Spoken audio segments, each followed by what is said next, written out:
Welcome. This is James Corbett of the Corbett Report, with your eye-opener report for BoilingFrogsPost.com. The Council on Foreign Relations is well known among researchers of parapolitics as one of the organizations of interest directing Washington's foreign policy. Once derided as conspiracy theory, the influence of the group is now a truism that is openly joked about in Washington's foreign policy circles. It's good to be back at the Council on Foreign Relations. As Pete mentioned, I've been a member for a long time and was actually a director for some period of time. I never mentioned that when I was campaigning for re-election back home in Wyoming. Thank you very much, Richard, and I am delighted to be here in these new headquarters. I have been often to, the mothership in New York City. But it's good to have an outpost of the Council right here down the street from the State Department. We get a lot of advice from the Council, so this will mean I won't have as far to go to be told what we should be doing and how we should think about the future. What many do not know, however, is that the CFR is in fact a branch of a slightly older, slightly less known organization, the Royal Institute of International Affairs. Born from the ashes of war-ravaged Europe following the Great War, the idea for the RIIA was forged at an informal session during the 1919 Paris Peace Conference. The institute was formalized the next year, first as the British Institute of International Affairs, and then, after receiving its royal charter, as the Royal Institute of International Affairs. The group became synonymous with Chatham House, its headquarters in St. James's Square in London, and is widely recognized among foreign policy experts as the most influential think tank in the world. In a world of growing interdependence, the need for rigorous and independent analysis has never been greater. This is true first in the area of international economics, where the global financial crisis and the rise of the G20 are completely changing the international context. Second, we have competition for resources, for oil, for gas, but also for food and water, and how this is interacting with changing climates.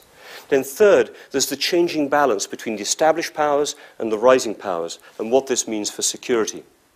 Chatham House works across these three areas, in international economics, in energy, environment and resource governance, and in regional and security studies. We publish reports, we publish papers, we hold discussions and conferences, and we discuss our ideas with policymakers from around the world.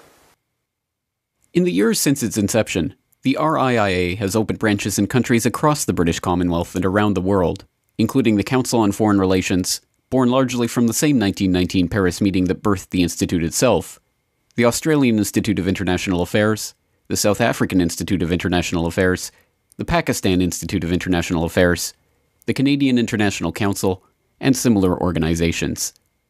Officially, the Royal Institute of International Affairs, like its various branch organizations, is a non-profit, non-governmental think tank that promotes analysis of international issues and world affairs in four main research areas: energy, environment and resources, international economics, international security, and area studies and international law.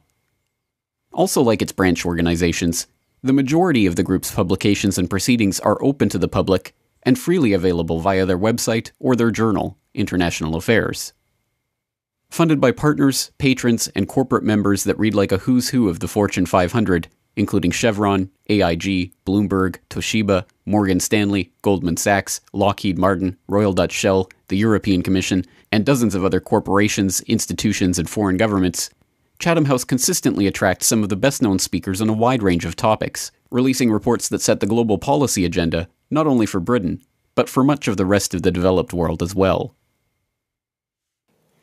We have further challenging issues to address between now and 2015, including how to take account of countries' common but differentiated responsibilities for tackling climate change, by moving towards a spectrum of commitments that reflects the economic realities of the 21st century.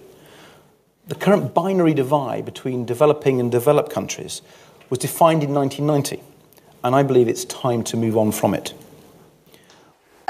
The role of policymakers is actually to try to manage this transition and to understand that we are living through a very different time. And I stress, and this time is really different from other periods in recent history where we discuss the reform of the monetary system.